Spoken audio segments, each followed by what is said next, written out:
বন্ধুরা সবাই কেমন আছো? তো নিয়ে চলে এসেছি আজকেকার রান্না বান্না। কি রান্না করব তো সেটা দেখতে থাকো। তো এই যে কড়াই বসিয়ে দিয়েছি, গরম হয়ে গেছে, তেল দিয়েছি। এতে এবারে বেগুন ভাজা, একটা বেগুন ছিল, বেগুনটা ভাজা করার জন্য তেলটা বসে দিয়েছি।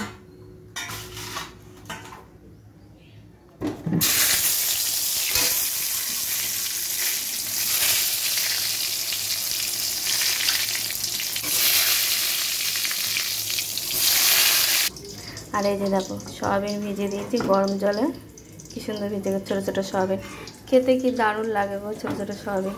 এই সয়াবিন দিয়ে আর ওই আলু আর পটল দিয়ে তরকারি করবো, নিরামিষভাবেই করবো, পেঁয়াজ টেয়াজ দেবো না, কারণ কালকের বড়টা করে উপোস করবো, তার জন্য তরকারিটা আমি নিরামিষভাবে করবো।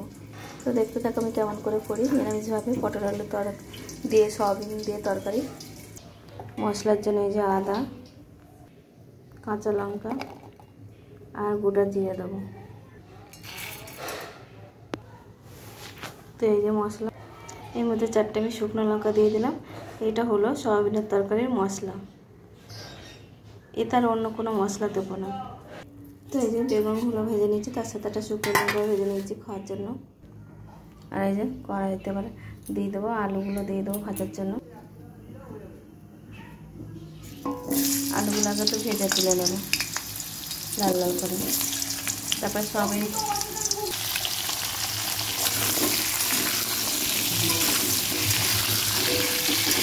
দেখো আলুগুলো প্রায় লাল লাল হয়ে ভাজা হয়ে প্রায় হয়ে এসছে, আর একটু হলে নামিয়ে নেবো। তো আলু ভাজা কমপ্লিট তুলে নিলাম। ভেজে পটলটা ভাজা বসিয়ে দিয়েছি।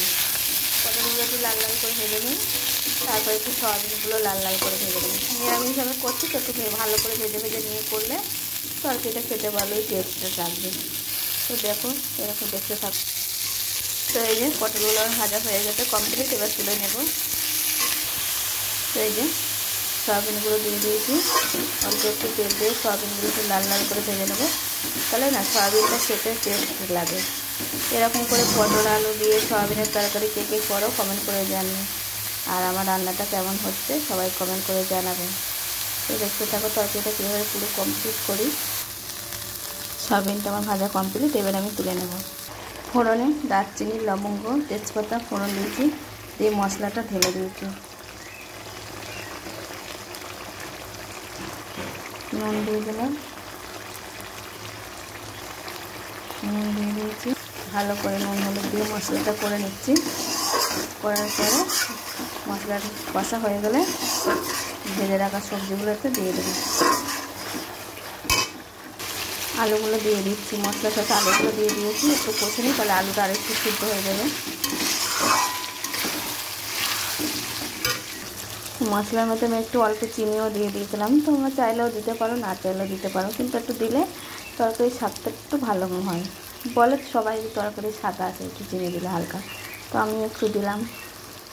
তো দেখো আমার তরকারির কালারটা কী দারুণ এসছে, কষা হয়ে গেছে। ওদিকে পাশের কড়াইতে করে জল গরম করতে দিচ্ছি পাশের গ্যাসে। তো দেখো দিয়ে দেবো এবারে।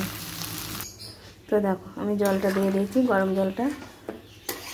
তরকারিটা এবারে আমার ফুটলে একটু ভাজা জিরের গুঁড়ো দিলে হবে, না হলে একটু গরম মশলা গুঁড়ো থাকলে দিলে।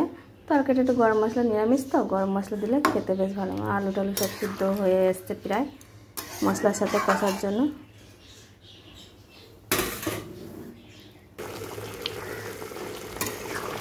তো দেখো আমার তরকারিটা রান্না পুরো কমপ্লিট হয়ে গেল। তো আমি কেমন করে রান্না করলাম দেখলে বন্ধুরা, তোমরা বাড়িতে এরকম করে নিরামিষ সয়াবিন রান্না করে খাবে। শনিবারে তো বেশ ভালোই লাগে নিরামিষ সয়াবিন এভাবে রান্না করে।